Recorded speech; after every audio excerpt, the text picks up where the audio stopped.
Mutiara Ramadan. Pembahasan kita terkait hadis-hadis yang berkaitan dengan bulan suci Ramadan yang hari ini kita tekuni, yang hari ini kemudian kita jalani. Ada beberapa hadis yang kemudian perlunya kita fahami bersama dan kita tahu bersama agar kemudian tidak bermudah-mudahan menyandarkan hadis kepada Nabi Shallallahu Alaihi Wasallam, padahal itu bukan hadis dari Nabi Shallallahu Alaihi Wasallam. Hadis-hadis palsu dan doif seputar Ramadan. Akhwat aliman azani Allah wa yakum. Kita akan memulai dari hadis pertama yang kemudian kita sebutkan. Alasannya kenapa? Alasannya agar kemudian kita tidak beramal tetapi berdasarkan hadis-hadis yang sebenarnya tidak ada sumbernya, atau ada sumbernya namun kemudian sangat lemah. Naudzubillah. Jangan sampai itu kemudian hadis palsu dan kita sandarkan kepada Nabi Shallallahu Alaihi Wasallam bahwa ini adalah bagian dari syariat. Saya ingatkan tadi di awal, hadis Nabi Shallallahu Alaihi Wasallam menyebutkan bahwa man kadzdzaba alayya muta'ammidan falyatabawwa maq'adahu minan nar. Berdusta atas Nabi Shallallahu Alaihi Wasallam dalam ilmu hadis tentunya, maka siapkan diri Anda, tempat duduk Anda di neraka. Ancaman keras dari Nabi Shallallahu Alaihi Wasallam. Dan ini adalah hadis sahih yang bahkan sampai kepada derajat mutawatir.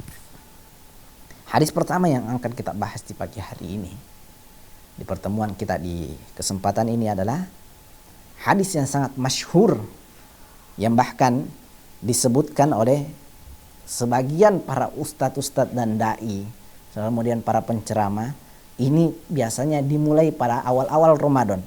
Hadis ini masyhur terutama pada penggalan. Ramadan adalah bulan permulaannya rahmat, tengahnya adalah maghfirah, dan akhirnya adalah pembebasan dari api neraka. Ini biasanya dibahas dalam ceramah tarwih dan seterusnya. Ceramah Jumat juga kadang disebutkan tentang hadis ini, yaitu hadis yang diriwayatkan dari Salman. Beliau mengatakan, "Khatabana Rasulullah sallallahu alaihi wasallam fi akhiri yaumin min Sya'ban.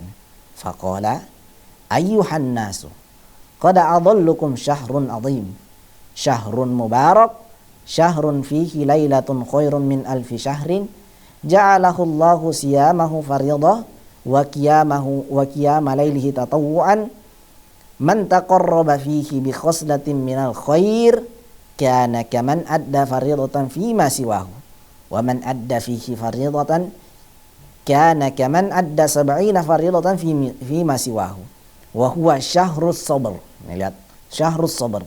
Was sabru sawabuhu jannah wa syahrul muwasa'ah wa syahrun yazdadu fihi rizqul mu'min, man fattara fihi sha'iman kana maghfiratan lidunubihi wa idqu raqabatihi minan nar wa kana lahu mislu ajri min ghairi ayyan qusa min ujuri syai'un. Qalu laisa kulluna najidu man yuftiru sha'im, faqala yu'tillahu hadha as-sawaba man fattara sha'iman ala tamratin aw syurbati ma'in aw madhaqqatin labanin wa huwa syahrun awwaluhu rahmah wa wasatuhu maghfirah wa akhiruhu itqu minan nar. Ini adalah sangat masyhur di telinga manusia. Apa yang diriwayatkan oleh Salman? Beliau mengatakan bahwa Salman Al-Farisi mengatakan bahwa Rasulullah Shallallahu Alaihi Wasallam berkhutbah kepada kami di akhir bulan Sya'ban. Beliau bersabda, "Wahai manusia, bulan yang agung telah mendatangi kalian. Di dalamnya terdapat suatu malam yang lebih baik daripada 1000 bulan. Allah menjadikan puasa pada siang harinya sebagai kewajiban dan menghidupkan malam harinya sebagai ibadat tatawwu'. Barang siapa yang pada bulan ini mendekatkan diri kepada Allah Subhanahu wa taala dengan satu kebaikan, dia seolah-olah mengerjakan satu ibadah wajib pada bulan yang lain. Barang siapa yang mengerjakan satu perbuatan wajib, maka kata Nabi sallallahu alaihi wasallam, seolah-olah ia mengerjakan 70 kebaikan di bulan yang lain."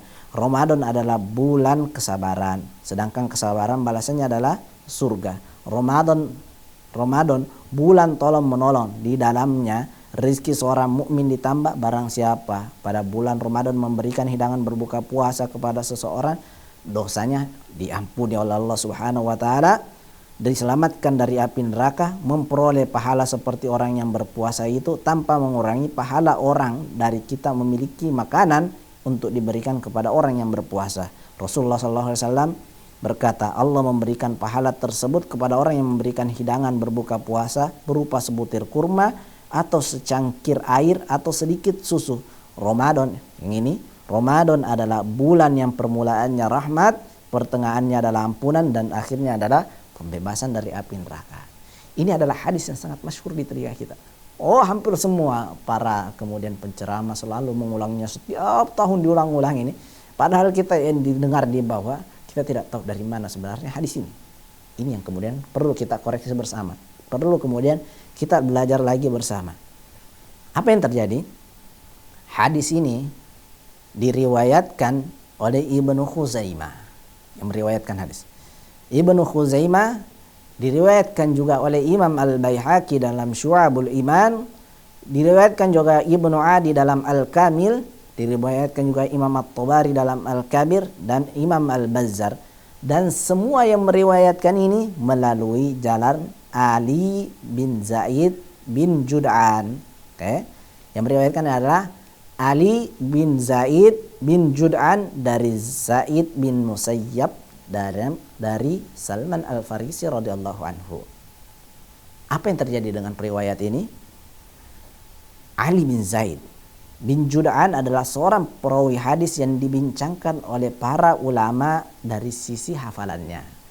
Dari sisi apanya? Dari sisi hafalannya, yaitu dari sisi isnadnya. Dari sisi isnadnya. Dari sisi isnadnya adalah kondisi setiap perawi. Maka Ali bin Zaid bin Jud'an ini dipermasalahkan oleh para ulama dari sisi hafalannya. Apa kemudian penjelasan ulama tentang Ali bin Zaid bin Jud'an ini? Imam Ibnu Uyainah mengatakan bahwa orangnya lemah, hafalannya lemah. Siapa? Ali bin Jud'an bin Zaid bin Jud'an. Imam Ahmad mengatakan bahwa dia juga lemah. Ini kalimat Imam Ahmad. Kemudian Imam Al-Bukhari dan Imam Abu Hatim berkata tidak berhujjah dengannya, tidak bisa menjadikannya sebagai hujjah. Oke. Kemudian Ibnu Khuzaimah berkata bahwa tidak berhujjah dengannya dengan sebab lemahnya hafalan. Ini dengan sebab hafalan. Afwan, tadi ada sedikit kekeliruan di bagian awal tentang Al-Hafidh dan Al-Hakim sama kemudian Al-Hujjah. Di bagian Al-Hafidh ini dia menghafal 100.000 hadis, sementara Al-Hakim itu 300.000 hadis, dan yang terakhir yaitu Al-Hujjah. Al-Hujjah itu yang menguasai seluruh ilmu hadis. Nah, apa yang dikatakan oleh kemudian Imam Al-Hatim, dia tidak berhujjah dengannya. Ibnu Khuzaimah mengatakan bahwa tidak berhujjah dengannya karena sebab lemahnya hafalan. Ucapan ini semuanya berasal dari Mizanul I'tidal yang ditulis oleh Imam Ad-Dhahabi rahimahullahu taala. Kesimpulan dari hadis yang kemudian tadi kita sebutkan tentang banyaknya keutamaan bulan suci Ramadan yang disebutkan dalam hadis itu, kesimpulannya adalah hadis ini dilemahkan oleh sejumlah ulama. Hadisnya lemah. Yang tadi kita sebutkan bahwa dua tipe hadis, yang pertama sahih dan hasan, itu bisa dijadikan sebagai rujukan dalam menentukan hukum dan beramal. Kemudian hadis dhaif ini kemudian ini yang tidak bisa kemudian serta-merta langsung dikatakan bahwa ini bisa jadi rujukan. Ulama mengatakan bahwa Imam Abi Hatim mengomentari hadis di atas bahwa hadis ini adalah hadis mungkar. Sementara Imam Ibnu Khuzaimah mengatakan bahwa apabila sah khobarnya. Jadi kalau sah khobarnya diamalkan, kalau tidak berarti hadisnya tidak bisa dipakai karena terlalu lemah. Kemudian Al-Hafidz Ibnu Hajar mengatakan bahwa diriwayatkan dari jalan lain, akan tetapi tidak ada jalan yang kuat dan jelas. Sama ada riwayat yang lain yang menyebutkan tentang hadis ini, tetapi juga semuanya lemah menurut Imam Ibnu Hajar. Dan Syekh Albani rahimahullah ta'ala mengatakan bahwa hadisnya adalah hadis mungkar. Al-Hafidz Ibnu Hajar mengatakan, mengisyaratkan bahwa adanya jalur lain. Memang riwayat ini terdapat jalur yang lain sebagaimana dikeluarkan oleh Imam Ibnu Adi dalam Al-Kamil, dari Imam Uqaili dalam Ad-Du'afa, dan di dalam sanadnya terdapat Salman bin Suwar, dan dia mungkarul hadis. Hadisnya mungkar, ditolak oleh para ulama karena hadisnya mungkar.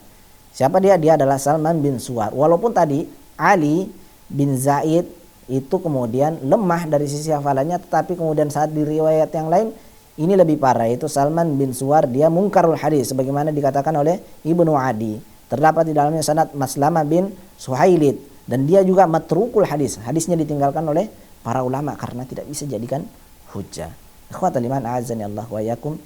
Ini adalah hadis pertama yang hendaknya kemudian jadi koreksi kita untuk kemudian tidak kemudian menggampang-gampangkan dalam hadis. Tidak adanya hadis yang di atas bukan berarti bahwa keutamaan Ramadan itu tidak ada dari hadis yang disebutkan, tidak. Ada keutamaan Ramadan yang disebutkan bahwa Allah Subhanahu wa taala membebaskan seorang hambanya dari neraka dan seterusnya. Ada beberapa hadis yang menyebutkan tentang itu. Ada juga yang menyebutkan tentang keutamaan Lailatul Qadar, tapi bukan dari jalur hadis ini. Karena jalur hadis ini dilemahkan oleh para ulama. Tidak bisa dijadikan sebagai sandaran hukum untuk mengatakan A, B, C dan seterusnya. Karena inilah yang dikomentari oleh para ulama. Ramadan 1444 Hijriah. Raih pahala di bulan mulia.